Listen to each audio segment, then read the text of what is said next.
Zary. Welcome, welcome, welcome. Boomer Esiason, Craig Carton on a fan, and of course worldwide on CBS Sports Network as we broadcast live from Super Bowl 51 in downtown Houston at the Convention Center, which is an absolute dump, by the way.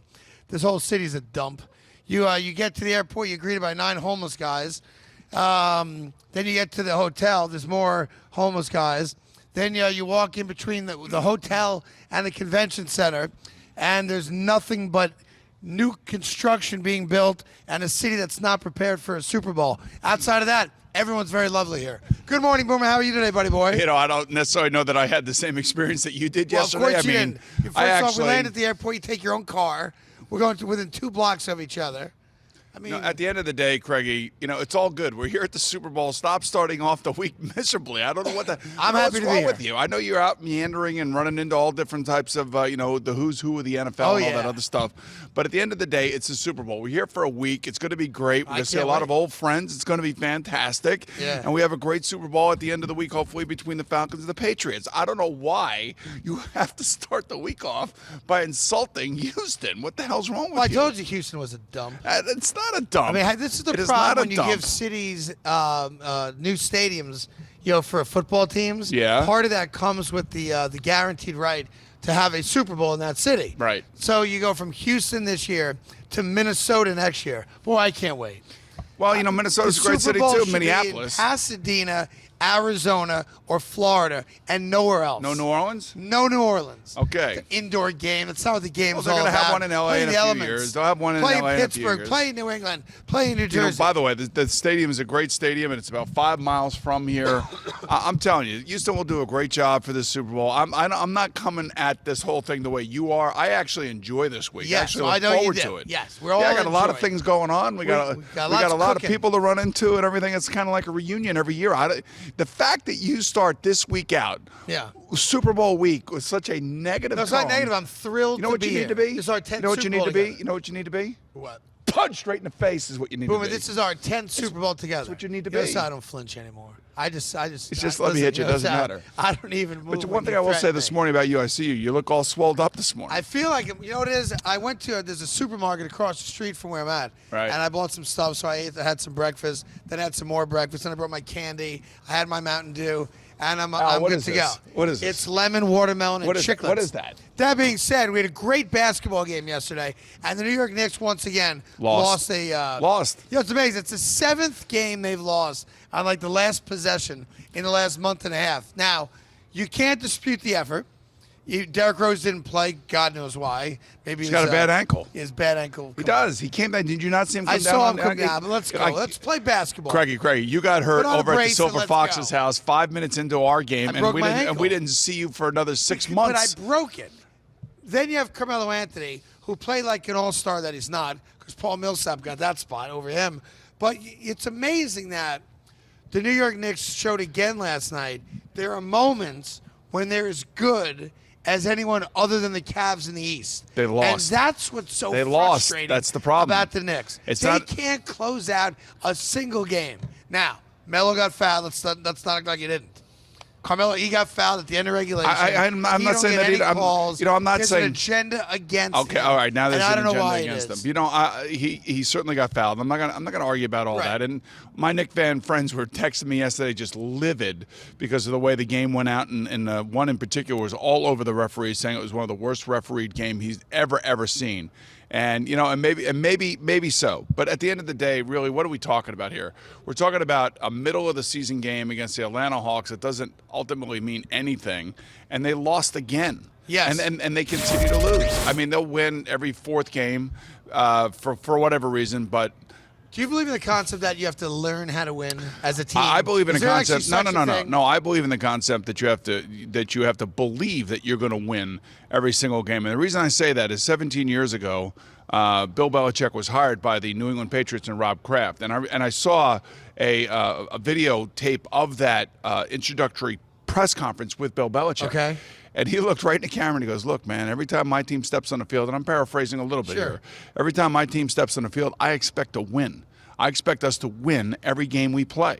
And and you can say whatever you want, and there's a lot of breaks have gone his way, and maybe he's, I think the preparation aspect of what he does and how he does it is second to none. But at the end of the day, for them, that's all they do. They win. They know how to win. They expect to win.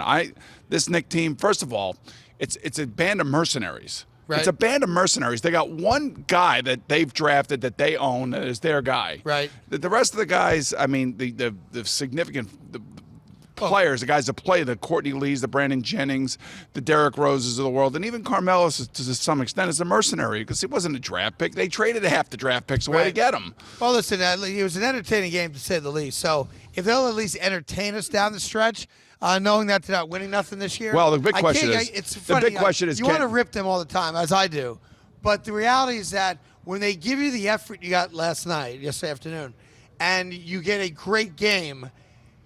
I mean, I know it seems silly to say it, but at least they gave you something entertaining yesterday. Craig, we've always said it here. If they lose a game, if a hockey team loses a game 2-1, 5-4, a basketball team loses a game 135 to 134, it's entertaining. It's back and forth. Right. You as a fan could be brokenhearted that your team lost, but you're not going to be like incensed over the fact that your team didn't get beat 107 to 88. You know what I'm saying? Right.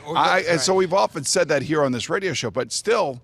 The bottom line is that the Knicks have a losing mentality. They have since Phil Jackson got here, he have 11 rings and expected to win every game. I'm sure that he coached. Right. Since he got here, they've done nothing but lose. No, that's all they've done. By the way, they've lost with him. They've lost with Larry Brown. They lost with Isaiah. They're losers. That's what they are. And we as fans are losers too. And now the question now is he going to get traded or not? Can he get traded to the Clippers, and can they find a third team to help them consummate whatever trade they're looking to make? Because of financial considerations. But I'm going to also tell you right here, this, again, another you're asking a guy in Phil Jackson to make a decision here where I don't think he is capable of making the decition. I really don't. I really don't. He has shown no capacity to be well, let's just be honest with it, a professional, well thought of a president or GM. So he hasn't. And look, Knicks fans would know better than I would because, I just look at this thing and I just shake my head every time I think about it. They gave away J.R. Smith and Iman Shumpert for basically nothing. I mean, just get him out of here. That was kind of the mindset. And here they are with Carmelo now. Right. And, Carmelo really holds all the cards anyway because he still has that no trade clause. I know where you're going. You better get something back. You got to get something of significance back. And right. I'm talking about, maybe I'm not even talking about a player, a draft pick, something that you could parlay into a younger, better player. I just... don't trade him just for trade's sake. Listen... Although he holds all the cards as to where he can go, well, that's why you still got to decide to trade him. And if you can't get value for him, then tell him too bad. Is the value clearing the cap space? I mean, and then if you have cap space, then what? Then what are you going to do? Well, I tell you what, I don't know that they know what they're going to do. I saw Steve Mills on. I still don't even know what he's doing Friday, with Derrick Rose. And I said, Steve Mills, of course, is the de facto general manager of the New York Knicks. I was over at the Garden Friday for a bit, and I go, Steve, when are you guys going to get it right? No, you didn't. Yes, I did. No, you didn't. You want to call? You could call him and ask him. I said, when are we going to get it right? So that's what I said to him. You're so and embarrassed. He goes, we're trying. We're trying. You're totally embarrassed. So I don't know if that makes you feel any better. They're trying. They're trying to get it right. Well, they're going to keep trying and trying and trying. I'll tell you what. There's another amazing story in sports. Yes, there is, and I want to get to it right now with you. And I'm glad that you brought it up, Boomer. The New York Jets are so pathetic that a running backs coach in Cleveland, of all places, said no to them. So they make this big trumpeting announcement. Dun, dun, dun, dun, dun, dun. They brought in a wide receivers coach, and they brought him in to be an offensive coordinator, which he's not done at any level anywhere else before, which that in and of itself doesn't bother me. But they are nobody but a guy that would never get a job unless it were the Jets wants to work for Todd Bowles. And that's why Todd Bowles should have been fired. Now, I give this guy all the leeway in the world. He's got no quarterback. He may not have any wide receivers. And he's now the offensive coordinator of the New York Jets. But the fact that John Morton was the guy that got the job tells you how pathetic the New York Jets are and why you bring Rex Ryan back. No, you got to stop with that. But here's the thing. John Morton is going to bring at least an offense that has shown a propensity to put up a lot of yards and a lot of points. With Now Drew Brees. I know that. Now they have Drew Brees. So there's concepts there that are going to work, that will work. I don't know who their quarterback will be. I don't know if they'll try to bring somebody he is familiar with somewhere along the line, wherever he's coached prior to this. But it's the reality of what the Jets are right now. They have to settle for a guy who's never done it before and who wants a shot at doing it. And if he gets it right, he'll be hailed a hero. For sure. The chances of him getting right are less than 20%, though. Right. And it's not his fault. It's not because. But he should take the job. It's right, his only crack at being a coordinator. So I give him that. You know, I give him less than a 20% chance of immediate success simply because right now I don't know who's going to run this offense. Sure. I really don't. Now, who knows? They could go out and get another quarterback that we're not even thinking about right now. I don't know who that person would be. They bring him in, and next thing you know, he's got something good here. I would just say right now as it looks, it's not looking any better than it did from, say, 5 or 6 weeks ago. No, and again, we'll give John Morton. We hope John Morton does well, but it's like going into a card game, and I got more cards than you have, and I get to look at all of them before I tell you what my best 5 are. I thought John Morton's in a spot where, hey, you got to take the gig. No one else is going to give you this kind of job. But the New York Jets have really, everyone talks about how bad the Browns are, laughing stock of the league, blah, blah, blah. The New York Jets are the worst team in the NFL from a franchise standpoint. And I'm not saying that about the good people that work in the office or, the president of the team. It is being led by a buffoon. Wait a minute, stop. Sadly, stop. when it comes to football. Are you talking about what about the San Francisco 49ers? The Jets are worse. I was just going to say, I know it's a local story with John Morton being hired as the OC for the Jets. And I don't agree with everything you're saying, by the way, but I do think that the San Francisco 49ers are taking an unbelievable chance and giving the reins as a general manager to a person who's quite bright, who was a great football player. I believe he will be named to the Hall of Fame this weekend, and former strong safety John Lynch of the Bucks and who else? And the Broncos. Did you do the same thing I did when you saw it? Did you say, that must be a different John Lynch? Yeah, that's what I thought. I really thought. And you want to know something? We all went right to CBSSports.com and go, that guy? John Lynch? But you know what?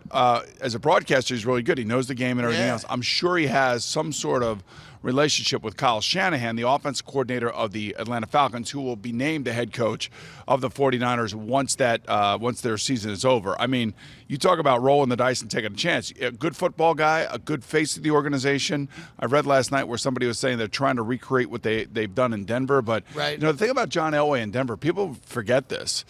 He ran that arena team for the longest time. And that arena team was very successful. Right. And he learned about, player development, trading players, how to be an executive and all that other stuff. Well, and I gave John Elway a ton of credit for paying his dues behind the scene in the Arena League before he took over for the Broncos. So I don't know how this will work. I wish John nothing but the best. He's a great guy. I wish him all the luck in the world. And, boy, I'll tell you what, they have got to rebuild from beginning as start one. It does bring to mind, though, something very important here, Boomer, and the audience would like to know. Yeah, what's that? Since NFL teams are now hiring general managers from the ranks of broadcasters, are you throwing your hat in the ring? This is our 10th Super Bowl together. Maybe that's a good year to end it on. Yeah, I think 10's a nice number. Yes. The only problem is that if this is our last one, they would throw us in the corner like they did Mike, because no one cares. Yeah. But for us, this is our 10th anniversary being at the Super Bowl. Are you throwing your hat in the ring, and would the Jet job be interesting to you? No, the only job Not as GM, but as Grand Poobah. Grand Poobah. Yeah. You mean like Brendan Shanahan up in Toronto. Yeah, that wouldn't be a bad deal. The Grand Poobah. I mean, I know I could run the Knicks. Boomer the Poobah. I know I could actually run the Knicks and make decisions that would make sense there. I agree with you. My son could run the Knicks. There you go. I don't know what that is, but why wouldn't you want to be like the president of the New York Jets? Because I like what I'm doing. I'm just saying, 10 years. I like what I'm doing. Maybe. Oh, it is. Maybe you save the Jets. Maybe you Man, throw. Chris Christie is must be putting the arm on you or something. Me. He goes, he goes, let's go. Anyway, it's Boomer and Carton live from Houston, side of Super Bowl 51, and they have some things for me to read here. We'll get you an update from Jerry, who was not allowed to come here. Why not? Mike spent all the Bose money on the Super Bowl giveaway, yes. So we couldn't afford to get Jerry on a $99 flight or put him up in a $149 a night room. because at the end of the day, screw Jerry Recco. You know what I love? I love our makeup artist is staying in an Airbnb. Jules is. Is that right? Yeah. Yeah, but she did something strange today. What's that? She put the makeup on with her fingers, like we were painting by numbers in kindergarten. Well, she's also our makeup artist for Showtime. Well, I'm just So saying I'm she did a very good job. familiar But with just her. never I had don't someone, you've never worked with her before. Finger paint on my face.